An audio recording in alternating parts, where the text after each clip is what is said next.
বীর মুক্তিযোদ্ধা lieutenant colonel অবসরপ্রাপ্ত শরীফুল হক ডালিম রচিত আমি মেজর ডালিম বলছি থেকে আজ পাঠ করছি অষ্টম পর্ব মহাপলায়ন। লেফটেন্যান্ট মতি, সেকেন্ড লেফটেন্যান্ট নূর এবং আমি সর্বপ্রথম পাকিস্তান থেকে পালিয়ে এসে মুক্তিযুদ্ধে যোগদান করি।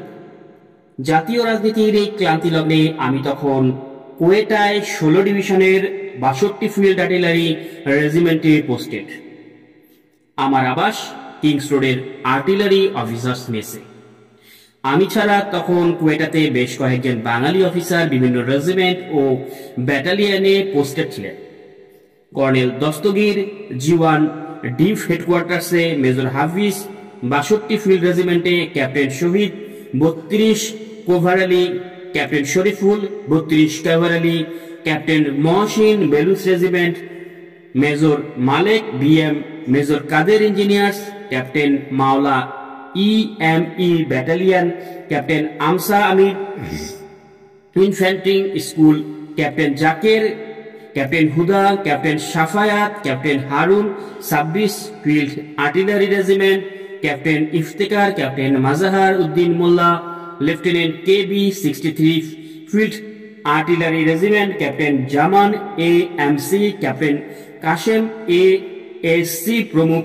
এছাড়াও ছিলেন বেশ কিছু সংখ্যক জেওসি, এনওসি ও জোয়ান ভাইরা, স্কুল অফ ইনফ্যাক্টিং and tactics, EME battalion, signal battalion, div headquarters, staff college এবং 33 ক্যাভালরি রেজিমেন্ট। কোয়েটায় বাঙালিদের ছোট পরিবার ছিল একটি সুখী পরিবার। আমরা সবাই মিলেমিশে হাসি আনন্দে কাটাতাম দিনগুলো। প্রায় আমরা সমবেত হতাম কোথাও না কোথাও। চলতো আলাপ আলোচনা, হাসি ঠাট্টা, গান বাজনা, গল্প গুজব। জাতীয় সংকট আমাদের মাঝে ব্যবধানকে কমিয়ে আনলো আরো। সবাই দেশ সম্পর্কে সচেতন, সবাই শঙ্কিত।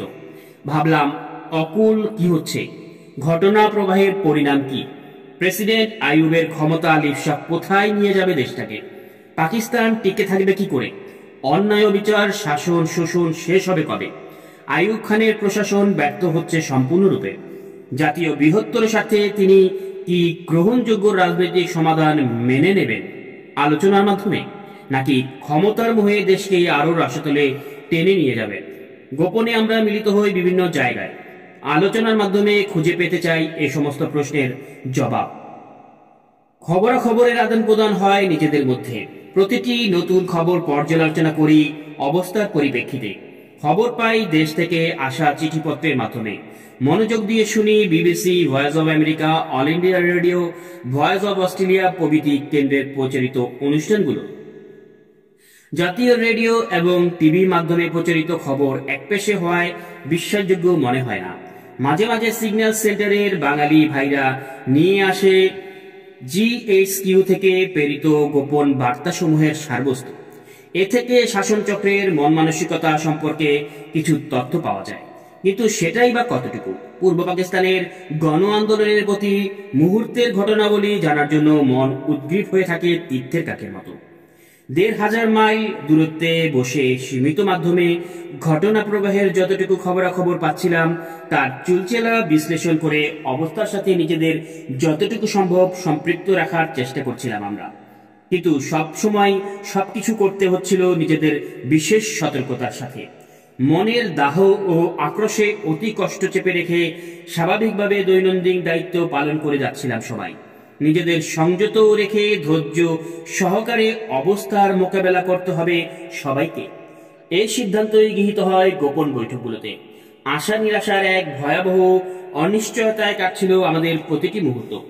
মার্চের 30 তারিখ আমরা BBC, voice of America, all India radio, radio Australia প্রভৃতি স্টেশনগুলো থেকে প্রচারিত নিবন্ধ থেকে পূর্ব পাকিস্তানে ঘটা 25-26 মার্চের কালো রাতের ঘটনা ও পরবর্তী দিনগুলোর ঘটনাগুলি সম্পর্কে অনেক কিছু জানতে পারি।